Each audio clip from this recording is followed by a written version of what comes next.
আসসালামু আলাইকুম। আজকের ভিডিওতে আমরা ভিএস কোডটাকে আমাদের জাভার জন্য সেটআপ করব। তাহলে চলুন শুরু করা যাক।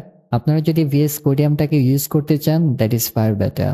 এনিওয়ে, আমরা যখন ভিএস কোড ডাউনলোড লিখে সার্চ করব, তখন আমাদের মাঝে এই রেজাল্টটা চলে আসবে। আমরা code.visualstudio.com এখানে চলে যাব। অনেকগুলো স্টেপ দেওয়া আছে, আমরা এগুলো ফলো করব না। একদম টপ রাইট কর্নারে ডাউনলোড যে বাটনটা দেখা যাচ্ছে, সেখানে আমরা ক্লিক করব। এবং এইখান থেকে আমরা ইউজার ইনস্টলারের প্রথম যে S64 লেখাটা আছে, আমরা এখানে ক্লিক করতে পারি। এর মাধ্যমে আমাদের এডিটরটা ডাউনলোড শুরু হয়ে যাবে। অ্যান্ড ডান। আমরা আমাদের ডাউনলোড ফোল্ডারে চলে যাব এবং সেইখানে আমরা ভিএস কোডটাকে দেখতে পাবো। আমরা একটা ভিএস কোডে ক্লিক করব, দেন আমরা মাউসের রাইট ক্লিক করব। এখান থেকে আমরা ওপেন অপশনটাকে সিলেক্ট করব এবং এইখানে আপনারা টার্মস অ্যান্ড কন্ডিশনটাকে ভালোভাবে পড়ে নেবেন। Maybe you are selling your soul. I accept the agreement and next. Folder ঠিক আছে, দেন আমরা নেক্সটে ক্লিক করব। এগেইন আমরা নেক্সটে ক্লিক করব। ডেস্কটপ আইকন এটা আমি চাই এবং আমি চাই যে আমার একটা ফোল্ডারকে ভিএস কোড দ্বারা ওপেন করতে, এটাকেও চেক দেব এবং এটাকে আমি চেক দিয়ে তারপর নেক্সটে ক্লিক করব। এখন আমরা ইনস্টল বাটনে ক্লিক করব এবং ইনস্টল শেষে আমরা এই অপশনটা দেখতে পাবো। ওপরের অপশনটা চেক দেওয়া আছে, সমস্যা নেই। আমরা ফিনিশে ক্লিক করব, এর মাধ্যমে আমাদের ভিএস কোডটা ওপেন হবে। প্রথমত শেখার জন্য যতগুলো এআই ফিচার আছে সবগুলোকে আমরা ডিসেবল করে দেব এবং থিম থেকে আমরা ডার্কটাকে সিলেক্ট করতে পারি, যদিও আমরা ডিফারেন্ট একটা থিম ইউজ করব। এনিওয়ে, মার্ক ডান। সোজা আমরা সেটিংয়ে যাব এবং এখানে এআই লিখে সার্চ করব। Disable AI feature. আপনারা যদি অন্যান্য এআই ফিচার এখানে দেখতে পান, সেগুলোকেও ডিসেবল করে দিন। এখন আমরা কিছু এক্সটেনশন ইনস্টল দেব, যার মাধ্যমে আমরা খুব সহজেই জাভা কোডগুলোকে রান করতে পারবো এবং আমাদের ইউআইটা দেখতে একটু সুন্দর লাগবে। প্রথমে আমি ওয়ান্ডার্ক প্রো থিমটাকে ইনস্টল দেব। এই ডায়ালগটা চলে আসলে ট্রাস্ট পাবলিশার অ্যান্ড ইনস্টল, এখানে আমরা ক্লিক করব। কালার স্কিমা সিলেকশনের ডায়ালগটা চলে আসবে। এখান থেকে আমি প্রো ডার্কার অপশনটাকে সিলেক্ট করে নিচ্ছি। এরপর আমরা জাভা লিখে সার্চ করব। আমরা দেখতে পাবো এক্সটেনশন প্যাক ফর জাভা। এটাকে আমরা ইনস্টল দেব। এর মাধ্যমে 6টা প্যাকেজ ইনস্টল হবে। আমাদের মাঝে এই জিনিসটা চলে আসলে will do nothing, just close ইট। এরপর আমরা এরর লেন্স এক্সটেনশনটাকে ইনস্টল করব।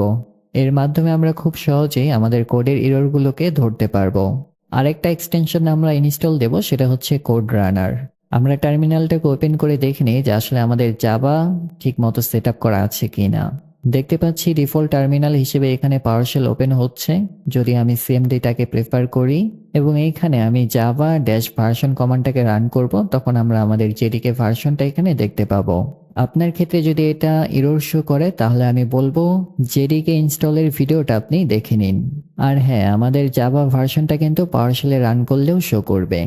ডিফল্ট টার্মিনাল চেঞ্জ করার জন্য আমরা সেটিংয়ে যাব, তারপর টার্মিনাল ডিফল্ট লিখে সার্চ করব এবং একটু স্ক্রল ডাউন করে দেখতে পাবো যে ডিফল্ট প্রোফাইল উইন্ডোজ, এখানে নাল লেখা আছে। এখানে ক্লিক করে আমরা কমান্ড প্রম্পট অপশনটাকে সিলেক্ট করব।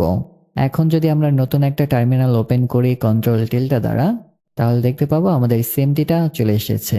একটা ফোল্ডার ওপেন করে এখন জাভা ফাইলটাকে রান করা যাক। আমি নতুন একটা ফোল্ডার ক্রিয়েট করে নিচ্ছি প্র্যাকটিস নামে এবং এইখানে main.java নামে নতুন একটা ফাইল ক্রিয়েট করব এবং এখানে আপনারা এই কোডটাকে পেস্ট করতে পারেন। এখানে একটা জিনিস খেয়াল করুন, আমাদের এইখানে একটা এরর চলে আসছে, তাই না?